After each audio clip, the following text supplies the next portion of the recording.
everyone. Today we are going to start our next theory of intelligence, that is a Thorndike multiple factor theory, or we can also say it as a anarchic theory. Thorndike multiple factor theory that was given by Thorndike in 1920.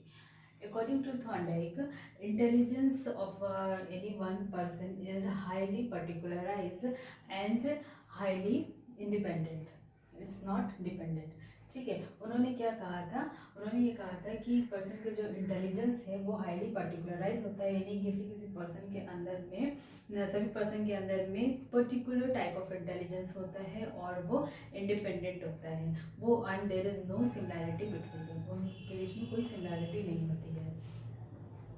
ठीक है. Now he is also said that कि intelligence में कोई भी, he also believe that there was nothing like a general ability. कोई general ability नाम की चीज़ नहीं होती. इसमें क्या होता है, पर्सन टू पर्सन के अंदर में जो इंटेलिजेंस है वो आता है, और वो आता है कैसे, वो पर्टिकुलराइज होता है और वो होता है independent. Okay. Now Thorndike also says that कि अलग अलग पर्सन के अंदर में अलग अलग, जैसे फॉर एग्जांपल अगर कोई मैथ्स में, मैथमेटिक्स में कोई स्ट्रांग है, मैथ्स में कोई स्ट्रांग है, तो इसका मतलब हम ये नहीं कहेंगे कि वो इंग्लिश में भी होगा. ठीक है. या कोई साइंस में स्ट्रांग है तो हम ये नहीं कहेंगे कि वो हिंदी में भी स्ट्रांग होगा, हिंदी में भी इंटेलिजेंट होगा. तो इसका मतलब क्या हुआ, अलग अलग जो इंडिविजुअल है, अलग अलग जो पर्सन है, उसका जो इंटेलिजेंस है वो पर्टिकुलराइज है. यानी कि एक पर्सन जो है वो पर्टिकुलर मैथ्स में इंटेलिजेंट है, नेक्स्ट पर्सन जो है वो हिंदी में इंटेलिजेंट है. तो हम ये नहीं कह सकते जो मैथ्स में जो पर्सन इंटेलिजेंट है वो हिंदी में इंटेलिजेंट होगा, और हम ये भी नहीं कह सकते कि जो इंग्लिश में इंटेलिजेंट है वो मैथ्स में इंटेलिजेंट होगा.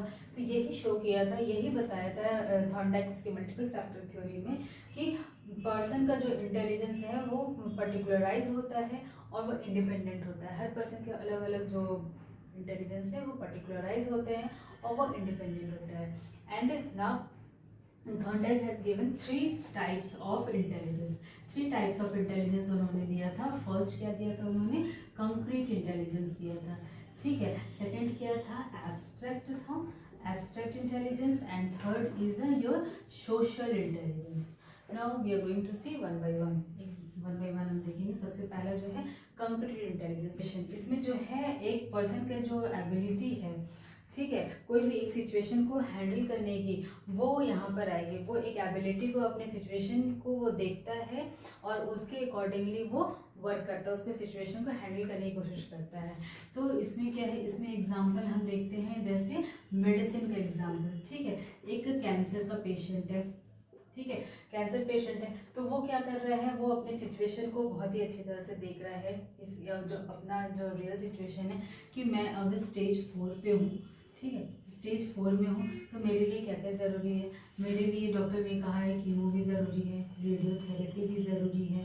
ठीक है, रेडियोथेरेपी भी ज़रूरी है, टाइम से मेडिसिन लेना भी ज़रूरी है. लेकिन क्या, जब तक वो अपने चीज़ के बारे में, अपने इस जो डिजीज़ है कैंसर के बारे में, उसके बारे में उसको अच्छी तरह से नॉलेज नहीं होगा, या उसको ये बताया नहीं जाएगा, कंप्रीहेंड नहीं होगा कि वो अपने एक्चुअल सिचुएशंस को वो अच्छी तरह से समझेगा नहीं, तो क्या वो ये तीनों चीज़ें टाइम से कराएगा, नहीं कराएगा. तो यहाँ पर कंक्रीट इंटेलिजेंस में हमारा यही होता है कि पेशेंट के अंदर में या किसी भी पर्सन के अंदर में वो एबिलिटी होनी चाहिए कि वो जो अपने जो एक्चुअल सिचुएशन है उसको अच्छी तरह से समझे और पैनिक ना हो, समझे, और उसके बाद उसको अच्छी तरह से वर्क करे टाइम से. जब इस पेशेंट को अच्छी तरह से पता होगा कि मुझे कैंसर है, स्टेज 4 है, और मेरे को ये सारे मेडिसिन टाइम से लेने के लिए, और फिर थेरेपीज कराएंगे हम, तो हमें कहीं ना कहीं बहुत बेनिफिट मिलने वाला है. तो तभी ये जो है इन सब चीज़ों के बारे में सोचेगा और इन सब चीज़ों को अच्छी तरह से करेगा. तो यहाँ पे कंप्यूटर इंटेलिजेंस में हमने यही बताने की कोशिश करी है कि यहाँ पे पर्सन क्या करता है, यहाँ पे पर्सन जो अपने जो एक्चुअल सिचुएशन होता है उसको कॉम्प्रिहेंड करता है सही से, अपने सिचुएशन को अच्छी तरह से देखता है, और फिर उसके बाद उसको अच्छी तरह से, फिर उसमें वो अच्छी तरह से काम करता है. ठीक है, सिंपली.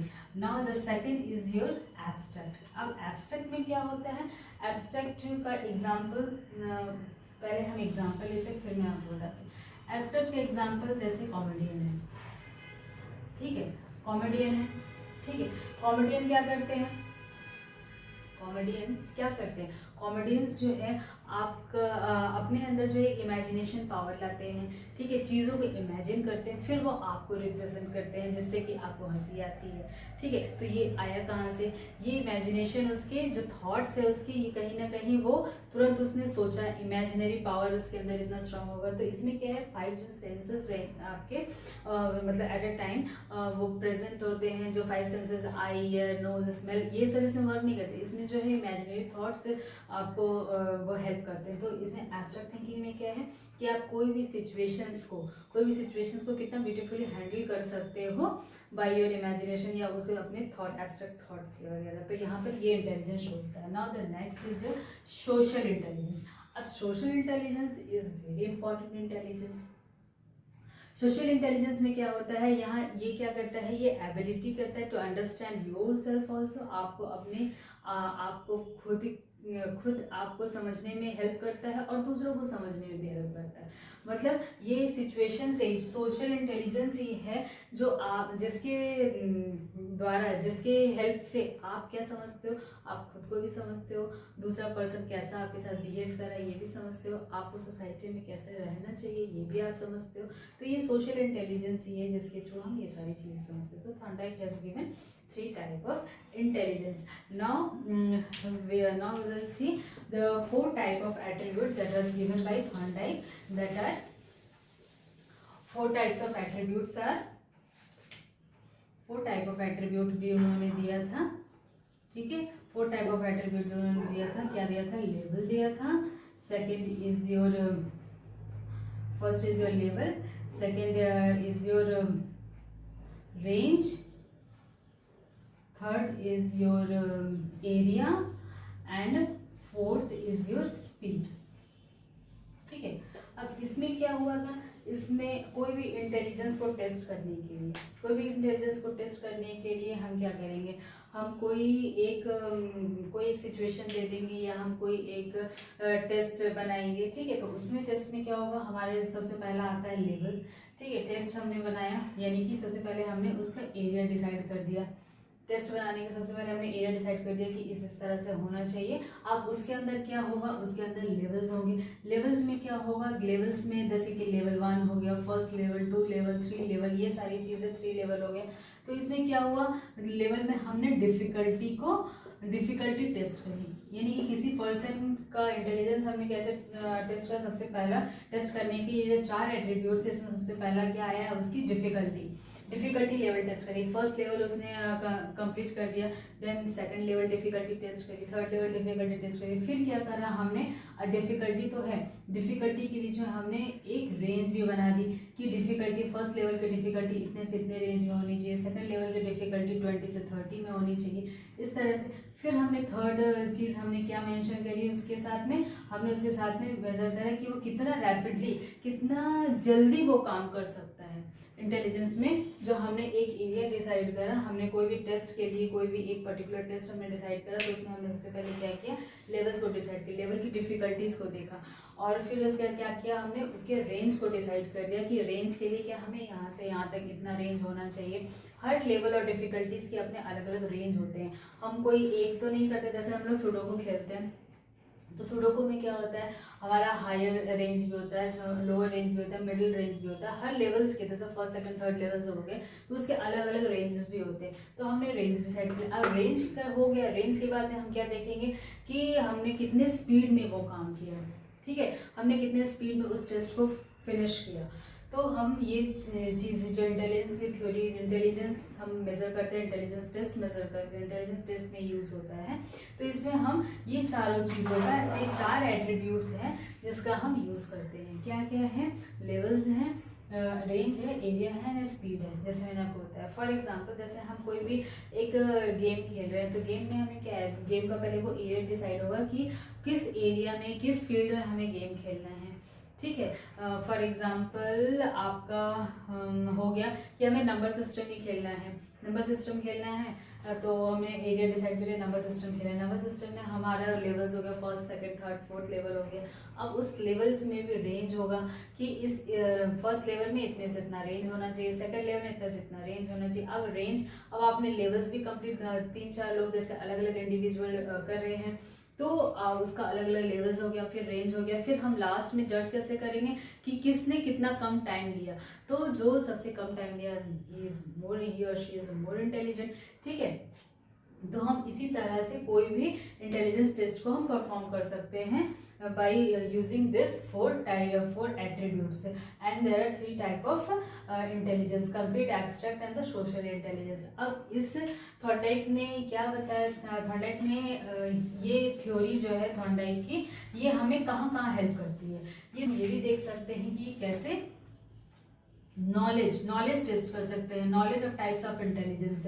जैसे कि किसी को सोशल नॉलेज ज़्यादा अच्छा होगा, किसी को सोशल फील्ड में ज़्यादा अच्छा होगा, कोई एब्स्ट्रैक्ट में अच्छा होगा, कोई कंक्रीट में। जैसे मैंने एब्स्ट्रैक्ट में बताया, जैसे किसी के अंदर में कॉमेडी करने की अच्छी इंटेलिजेंस होगी, वो अच्छा कॉमेडी कर सकता है, तो उससे हम जज कर सकते हैं कि उसके अंदर में कॉमेडी वाली नॉलेज अच्छा। कोई मैथमेटिक्स में अच्छा है तो कंक्रीट नॉलेज हो गया, कोई पॉलिटिक्स में अच्छा है तो सोशल नॉलेज हो गया। तो इसलिए हम टाइप ऑफ इंटेलिजेंस को, हम टाइप ऑफ इंटेलिजेंस के थ्रू और एट्रीब्यूट्स को ले करके हम क्या कर सकते हैं, उसके नॉलेज को टेस्ट कर सकते हैं। और हम क्या कर सकते हैं, और इसमें हम अगर कोई बच्चा अपने फील्ड में, अपने किसी भी फील्ड में या अपनी क्लास में कोई स्लो हो रहा है, तो हम उसमें हम बाय यूजिंग दिस हम ये भी जान सकते हैं कि वो कहाँ पर स्लो हो रहा है, कहाँ पर उसको प्रॉब्लम आ रही है, वो कैसे हम उसको टैकल कर सकते हैं। ठीक है, bye using this multiple factor theory हम वो भी जान सकते हैं। और ये हमारे कहाँ पे काम आ सकता है, हमारे टीचिंग में भी, टीचिंग मेथड्स को इम्प्रूव करने के लिए भी काम आ सकता है। टीचिंग मेथड्स को हम कैसे इम्प्रूव कर सकते हैं, और बेसिक ऑफ गाइडेंस में भी आ सकता है ये। ठीक है, गाइडेंस में भी, बेसिक ऑफ गाइडेंस में भी आ सकता है कि किस फील्ड में कौन कितना अच्छा, कंक्रीट में कर, कहीं कोई किसी बच्चे को सोशल इंटेलिजेंस में प्रॉब्लम हो रही है तो हम उसको वहाँ गाइड कर देंगे। किसी को एब्स्ट्रैक्ट में प्रॉब्लम हो रही है, यानी कि कोई इमेजिन नहीं कर पा रहा है, कोई अपने थॉट्स को बोल नहीं पा रहा है सही से, तो हम उसमें हम वर्क कर सकते हैं। कोई किसी के अंदर में कोई मतलब कोई भी एक पर्टिकुलर सब्जेक्ट है, किसी में भी वो नहीं कर पा रहा है सही से, तो हम उसको गाइड कर सकते हैं। ठीक है, तो हम अपना जो ये थॉर्नडाइक मल्टीपल फैक्टर थ्योरी, हम इसमें भी वर्क करा सकते हैं। और फ्यूचर लर्निंग के लिए भी हम इसको यूज़ कर सकते हैं कि हम ये सारी चीज़ें देख करके कि किसी को किस एब्स्ट्रैक्ट में अच्छा है, कोई सोशल में अच्छा है, कोई कंक्रीट में अच्छा है, तो उसकी फ्यूचर लर्निंग कैसी हो सकती है। मान लो किसी की सोशल लर्निंग बहुत अच्छी है, तो हम उसको क्या कहेंगे, हम उसको बोलेंगे कि आपकी फ्यूचर लर्निंग अच्छी है तो आप पॉलिटिक्स में जा सकते हैं, सोशल आपका अच्छा है तो आप पॉलिटिक्स में जा सकते हैं। तो थॉर्नडाइक का जो मल्टीपल फैक्टर इंटेलिजेंस थ्योरी है, ये हमारे अपने नॉलेज को जज करने में, टीचिंग मेथड्स को इम्प्रूव करने में, गाइडेंस के लिए, फ्यूचर प्लानिंग, फ्यूचर टीचिंग के लिए, फ्यूचर प्लानिंग के लिए, या फोकस ऑफ अटेंशन, अगर किसी बच्चे का अटेंशन किसी में नहीं हो रहा है सही से, यानी कि किसी बच्चे का एब्स्ट्रैक्ट में अटेंशन नहीं हो रहा है, कंक्रीट में नहीं हो रहा है, उसे प्रॉब्लम हो रही है, तो हम उस फील्ड पे काम कर सकते हैं। तो by use of Thorndike multiple factor theory we can do all this things. Now once again we will do quick revision that the Thorndike multiple factor theory was also known as the anarchy theory that was given in 1920. और इसके क्या है ये more independent है, ये independent होता है और ये पर्टिकुलराइज भी होता है। ठीक है, पर्टिकुलराइज होता है और दोनों में कोई सिमिलैरिटी नहीं होती है। ये इंडिविजुअल के ऊपर में अलग अलग पर्सन के अलग अलग इंटेलिजेंस को अलग अलग शो करता है। और it's of 3 type, that is the concrete, abstract and social type intelligence. Concrete में क्या होता है, कंक्रीट में आपका खुद का जो एबिलिटी है, खुद के जो सोचने की जो सिचुएशन है, उसको आप रियल सिचुएशन को कितनी अच्छी तरह से समझ करके कितनी ब्यूटीफुल उसको हैंडल कर रहे हो, वो है। एब्स्ट्रैक्ट में क्या है, एब्स्ट्रैक्ट में आपकी इमेजिनरी पावर जो है उसको यूज़ करके आप कितना उस पर वर्क कर रहे हो। सोशल में क्या है, by using social intelligence, social intelligence जो आपको और दूसरों को समझने में हेल्प करता है, that is social intelligence. And it also have 4 attributes. 4 attributes में क्या है, लेवल है, रेंज है, एरिया है एंड स्पीड है। ओके और ये सारी चीज़ें एट्रीब्यूट्स को हम लोग यूज़ करके क्या कर सकते हैं, एट्रीब्यूट्स को यूज़ करके हम इंटेलिजेंस टेस्ट को परफॉर्म कर सकते हैं, किसी के इंटेलिजेंस को अच्छी तरह से हम जान सकते हैं। और by using this multiple factor theory of intelligence we can जज वंस नॉलेज ऑल्सो, किसमें स्लो है वो हम सही कर सकते हैं। उसके जो टीचिंग मेथड्स में हम इसको यूज़ कर सकते हैं, किसी के टीचिंग किसी को इम्प्रूव करने के लिए गाइडेंस भी यूज़ कर सकते हैं, फ्यूचर लर्निंग के लिए यूज़ कर सकते हैं। एंड किसी पर्सन को, किसी बच्चे को किसी के पर्टिकुलर सब्जेक्ट में किसी भी पर्टिकुलर फील्ड में अटेंशन नहीं हो रहा है, किसी स्टडी में अटेंशन नहीं हो रहा है, तो उसमें क्या टाइप, कहाँ पर वो लैक कर रहा है, कहाँ पर चीज़ें उसको प्रॉब्लम कर रही है, तो by using this theory we can do all this things. So I hope you all understand this theory very well. So that's all for today. Thank you so much. Okay, goodbye.